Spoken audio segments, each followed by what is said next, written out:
เจ้าสบายดี FC ทุกคนตอนนี้เฮาก็มาทุ่งนาพี่น้องบ่มีเวียกหยังก็เลยมาเลาะเบิ่งทุ่งนาอันนี้สิพามาเบิ่งกกจานพี่น้องเอ้ยอันนี้เป็ดกกจานเด้อพี่น้องเนาะอยู่ทางข้างข้าพเจ้านี่เป็ดกกจานซึ่งสิหายากในปัจจุบันพี่น้องเอ้ยกกจานดอกจานนี่มันก็บ่ค่อยมีปานใดแล้วเดี๋ยวนี้เนาะตามทุ่งไร่ทุ่งนาเดี๋ยวสังเกตเบิ่งแตะกี้สิหลายพี่น้องเอ้ยกกจานตามทุ่งนานี่หลายเนาะ แต่เดี๋ยวนี้มันบ่ค่อยมีเลยพี่น้องหายากเลยพี่น้องเลยให้อยากให้พี่น้องเบิ่งว่าอันนี้แหละเขาเรียกว่าพวกจานดอกจานประหารใจพี่น้องนี่งามบ่พี่น้องนี่ดอกจานเนาะกดไลค์กดแชร์ได้พี่น้องเด้อเนาะคลิปหน้าสิมารีวิวให้เบิ่งอีกพี่น้องอยู่ตามทุ่งไร่ทุ่งนา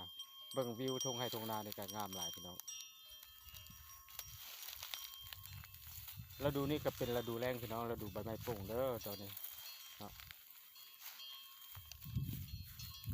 เอาขอบคุณมากขอบใจ